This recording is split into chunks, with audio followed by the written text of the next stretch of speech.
चलिए, आम आदमी पार्टी बहुत व्यस्त है। आखिरकार उनकी तरफ से कपिल मिश्रा साहब प्रवक्ता हमें मिले हैं बातचीत करने के लिए।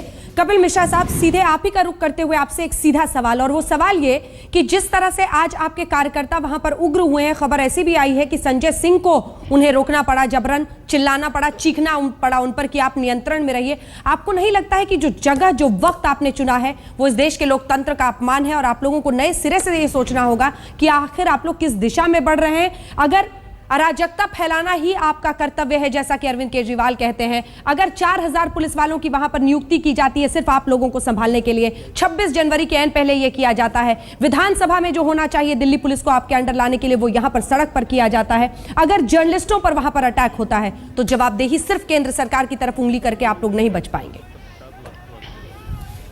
देखिए अंजना जी, इसमें 3-4 बातें हैं। पहली बात तो यह है कि अराजकता फैलाना, ऐसा तो कोई बयान अरविंद जी ने नहीं दिया।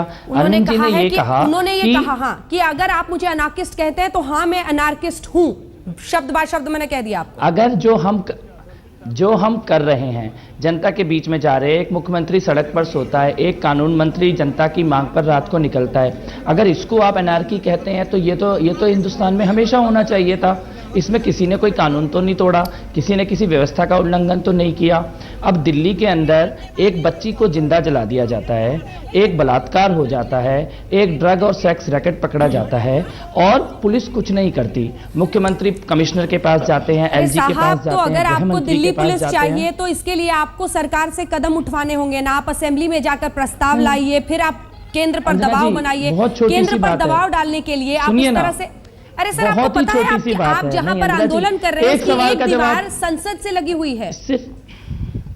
नहीं, मैं सिर्फ एक सवाल पूछना चाहता हूं। सुशील कुमार शिंदे जी की घर की खिड़की पर एक पत्थर लगता है और 12 पुलिसकर्मी सस्पेंड हो जाते हैं। यहां पर एक लड़की जिंदा जल जाती है, एक महिला के साथ बलात्कार हो जाता है और किसी पुलिस वाले पे कोई कार्रवाई नहीं होगी। इसी को लोकतंत्र मानेंगे क्या कांग्रेस और भाजपा के लोग? क्या सफाई क्या देना चाह रहे हैं? ये कोई बहुत बड़ी बात नहीं थी जो अरविंद जी ने मांगी है। केवल 3 पुलिस वालों को हटाया जाना और जिम्मेदारी सुनिश्चित होना, ये तो होना चाहिए। यही तो जनतंत्र है अंजना जी। एक ब्रेक के लिए मुझे रुकना पड़ रहा है, लेकिन इस पर कांग्रेस का भी जवाब और प्रकाश जावड़ेकर जी का भी। ब्रेक के बाद जब लौटेंगे तो हमें जरा लंबा वक्त मिलेगा, रागिनी जी जरा लंबा वक्त मिलेगा। उस वक्त एक ब्रेक के लिए रुक रहे हैं, उस समय सवाल जवाब इन्हीं आरोपों पर करेंगे। आप देखते रहिए।